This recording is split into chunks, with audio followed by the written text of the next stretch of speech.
We've got a question here from the what's it called? What's it called? Mentimeter, thank you. Oh, I'm new to this one. Okay, so one of the questions was, I think probably for Maggie, Joe, and for AACO to respond to. Do Chinese consumers value sustainable agriculture and food more or less than Australian consumers? Maggie first. Yes, I think so. Yeah, so I think the middle class in China today is more than 300 million. And those people are actually seeking the high quality products and also have the strong awareness and conscious about to eat those products are sustainable. And even though they say also they would like to spend more money, a little more money about that to purchase the sustainable products. And just under this coronavirus, I think people will more just concerned about this is will be the long-term the direction and the trends in China. Hugh Killen? I'd completely agree. For our business in China and around the world, actually, to be fair, the recognition around traceability in the supply chain, the methods and way that we produce that kilo of beef. And I think really importantly, and Chuck spoke to this a little bit, then you wrap around the brand Australia piece to it, and you've got a story there for consumers that's very, very compelling. And I think the Chinese consumers are onto it earlier than some of the others. And I do think one of the impacts of the coronavirus as we know it now is that people are going to be very determined to understand completely where their food comes from. I'm going to skip Peter and get onto another question with glyphosate. So, I mean, if we're talking about sustainability and technology, glyphosate was one of the big toolkits in Australia's production, especially with reducing tillage. So minimum tillage to zero tillage is only possible with something like glyphosate. We're seeing the class action beginning on glyphosate in Australia. We've seen it take place in America with big impacts. What's your concern in Australia, Chuck?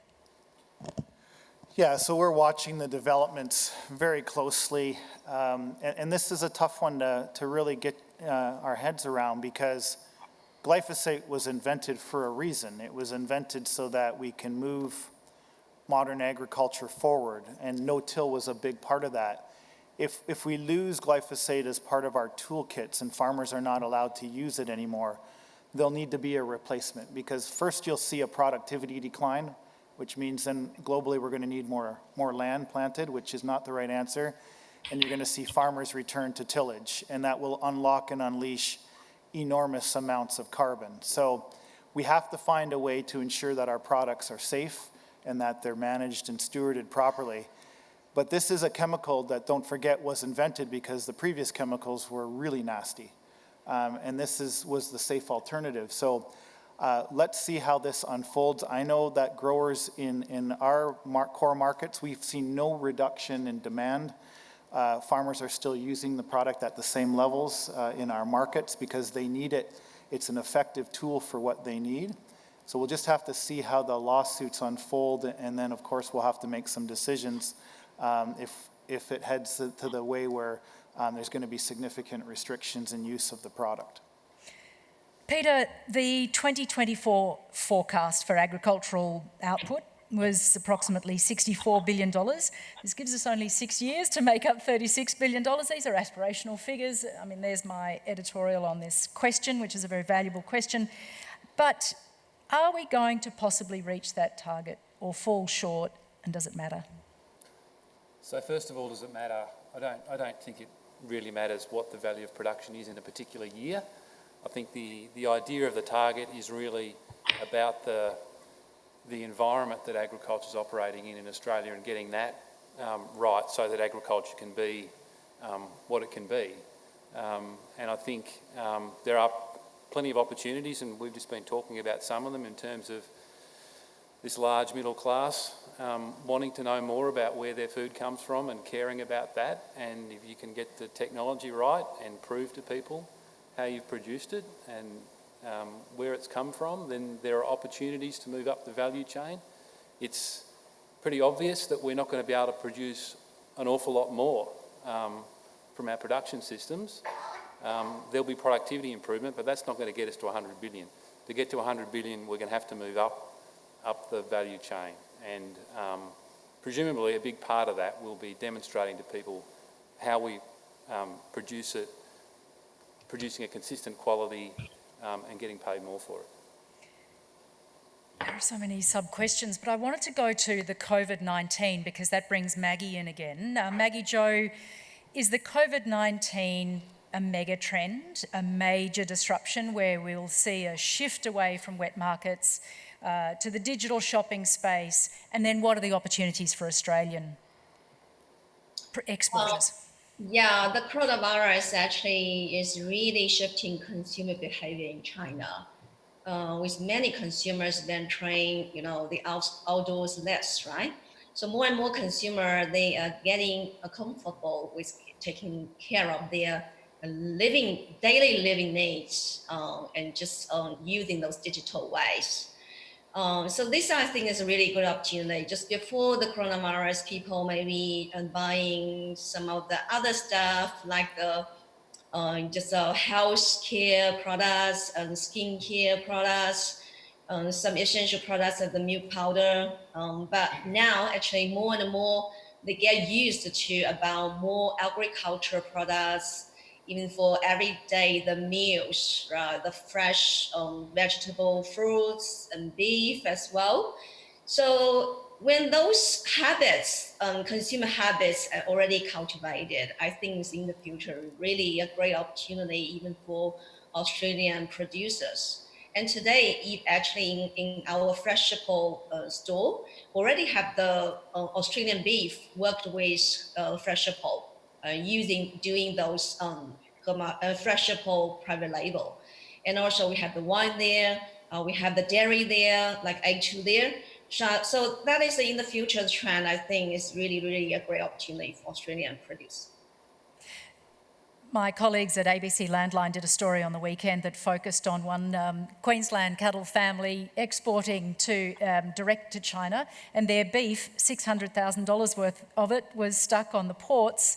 Perhaps AACO, Hugh Killen, you can answer that question about how to get the product through the supply chain given this disruption. Look, I didn't see the article. I was overseas in the States, but feel for them. I can understand what they're going through, and they would have worked hard to create that supply chain into China. I think there's a cautionary tale in that as well, though, which is there's great opportunity in China, and as Maggie spoke to, about $30 trillion worth of imports into China by 2030, and we're trying to focus on $100 billion of agricultural output in Australia by 2030. There's a mismatch there somewhere, but China's a difficult market to get right. It's very large. There are complex supply chains that are involved to deliver into them. And, being really thoughtful about that and having the scale to be able to deliver into that's really, really important. And, the broader your business is and the further built away from the farm gate, the easier it is to manage some of those challenges. And from a market perspective, I think China is quite rightly a real focus for Australian agriculture. I'd also be saying within that you've got the rest of Asia, which is definitely on continued growth, and in some areas maybe a little bit easier to grow value.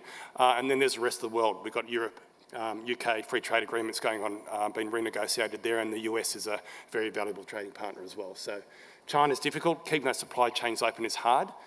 Especially in relation to what's going on with coronavirus. But, you need to be thoughtful about the way you approach the market generally. Did anybody else want to address that on the panel? We're racing through these questions because I can see the time ticking down. And there's a question that shot up in the list from Mentimeter. So, Hugh, again, can you please provide actual examples of goals and policies that should, in your opinion, be included in a national framework? You were hinting at some during your talk. Yeah, thanks for the question. For me, it's around aligning the vision that we want for Australian agriculture around sustainability. And I think, Chuck put out those 3 points around Brand Australia and how do we actually leverage that. And it's, I spend my time going around, part of my role as CEO, going around the world and listening to what our consumers want, and it's a very, very strong and powerful story. And then there's the sustainability piece that comes off the back of it, and the traceability, and the fact that we have a really good paddock to plate story.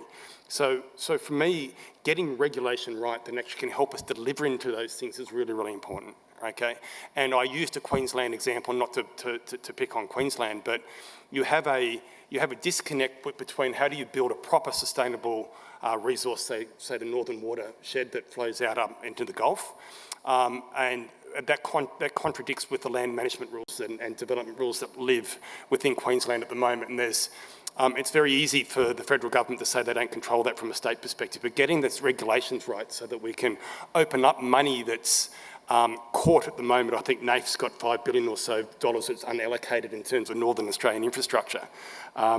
Getting regulation right so we can deploy that in the right way in a really long-term way that we can open up sustainable agriculture. And I think, harvesting water that literally goes out to the sea from the northern monsoon every year, doing that sustainably with the right policies about it, you open up a new area of Australia from a development perspective. And I think I understand what Peter's saying in terms that at some stage we're going to be tapped out from an agricultural perspective, but if we open up new areas where we actually have that opportunity and we have the right policies and regulations around doing that, we can deliver new markets, more scale at a better rate, and actually have that really sustainable story around it. So for me, that's getting regulations in place that can deal into that. So there's a question here for Peter and for Chuck, perhaps. Firstly, the outlook for pulse crops supporting plant-based proteins. And then I think, so my layering on this is with ASF impacting on the pig market, the demand for pulses dropped for animal feed, and the drop for protein for feeding pigs dropped. So perhaps Peter answering first to the outlook on pulse crops. Yeah, so we haven't really taken into account the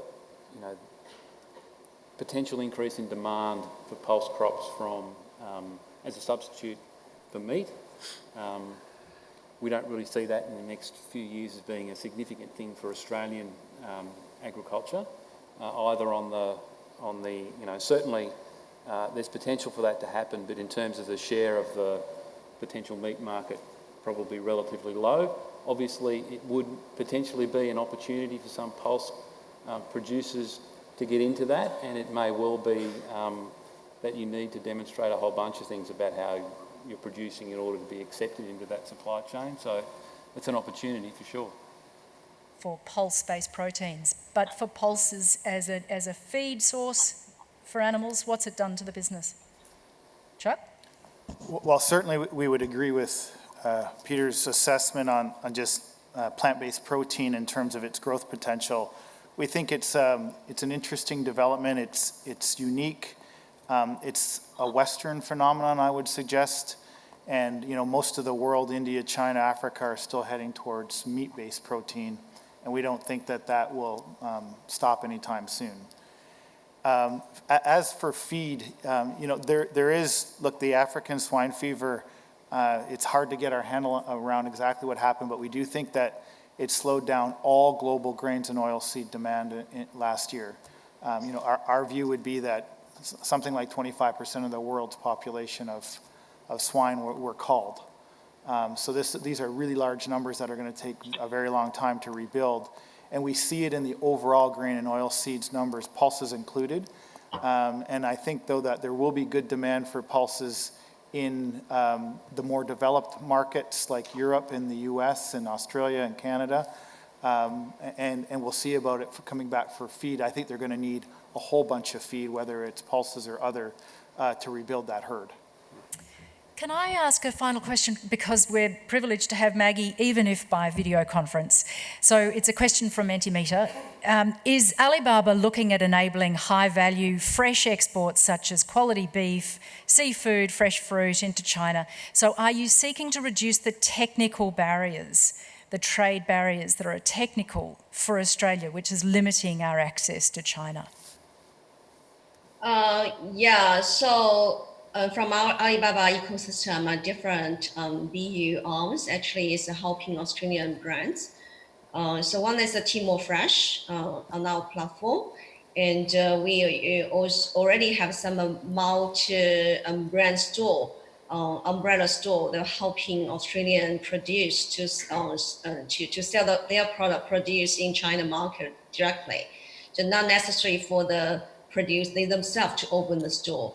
And the other way, and the Fresh Apple store also working with the original province provenance in Australia, working with them to provide the high-end private label to help them to step into China market. But if you are a big one and you want to open your store, we maybe consider. But for the very entry, I think it's more capable is for some capable store. They have already built up their awareness in China market. They have a strong marketing capacity. They are very easy and just ready to help you to step into China market. Certainly trade barriers have Can I add fallen away. Yes, Hugh. Am I allowed to? Go for it. And so what I'd like to add is, and to commend Alibaba, they give us a technical gateway into China and new markets and open up, and Maggie showed very clearly the routes to do that. I talked in my talk, I talked about hidden trade restrictions or hidden regulations that exist. China's a very interesting one. If you think about fresh beef and high quality fresh beef, there is a regulatory impost on Australia from China in relation to how many processing plants in Australia are actually registered to send high quality chilled beef to China. So while there might be a gateway via Alibaba, there's a hidden regulatory impact which actually says executing against that from a fresh meat perspective is very, very difficult. And you get further compounded, and we spoke briefly earlier on today about the US-China agreement. There's some fine print in that actually gives immediate access to every plant in the US for chilled, fresh beef into China. And so, we need to consider not just our market access, not just our technical gateways and leveraging opportunities such as Alibaba, but there's also a regulatory impost that's placed upon the Australian producer by China. I remember a time, though, that no abattoir was able to export to China. Then it was 2, now it's a number. So there's been gains. Oh, absolutely, and I think, if we think about the Australian story, we think about provenance, we think about paddock to plate and very, very high quality beef, and to be fair, the Alibaba supply chain delivers that. Actually being able to process that efficiently and get it into China is half the challenge though. And so commend where we are now in terms of access to China for what is basically a frozen product. But to actually be able to premiumise that and actually show off Australian produce, it's going to require the Australian government and the Chinese government to help us actually open up those trade more broadly. We're 5 past, and so we're supposed to be going to lunch. Does everybody want to go to lunch? Or one last question? Does anybody want to stand up and say something? Or shall I read another one from Mentimeter? Anybody standing up? One last one from Mentimeter. Chuck, how will you manage the contradiction between selling ag chemicals and fertiliser and improving soil health, especially soil biology, therefore ensuring the long-term sustainability? Yeah, so we don't see it as a contradiction at all. Our focus is to help farmers improve their productivity, help their bottom line, and drive more sustainable agricultural practices. Ag chemicals are part of that. In fact, we're very proud to be able to supply the ag chemicals that our grower customers need. Because without them, it's been beyond a shadow of a doubt proven that you would need just more land. And so you think about this is that if we see a significant reduction in yields around the world, the amount of farmland that you're going to have to put into production to offset that will unleash enormous amount of carbon. So we believe that the proper amount of crop chemicals is what's needed, and we've invested a lot of technology to test the soil, to test the crop, and only provide the soil and the crop what it needs, when it needs, and no more. So the trick here is not zero, it's just the right amount. And the science and the technology exists to do that today. But it is a pure definition of sustainable agriculture, in my view, requires chemical fertilizers and certainly chemical crop protection products. Sustainable doesn't sell as well as organic. Perhaps Maggie, Joe, organic, how fast is organic as a label growing on the e-commerce compared to sustainable? So organic food, organic health supplies. Sorry, I missed the signal just now by several sorry. seconds. Can you repeat the question? Yes, it's a question about does sustainably produced food work as well as a marketing tool as organic produced food? Yeah, organic food definitely is much attractive for the consumers. But just according to Australian, because we have already very strong country image about the clean and green. So even that is not just mentioned about the organic products, but it's still very promising. But definitely the organic products will be much attractive. But in China, actually, just you should cautious about, you mentioned the organic foods, because that's you still need to get a certificate about you're talking about advertising your products is organic food. Yes, something that Australia has got right, at least by, not legislating, but suggesting organic and having a sort of a non-legislated organic system seems to work. There seems to be a bit of work that has to be done with the sustainable label, so that's something that probably Nutrien has to work on, and AACO as well. I think everybody should thank the panel, Hugh Killen, Chuck Magro, Peter Goudet and Maggie Joe.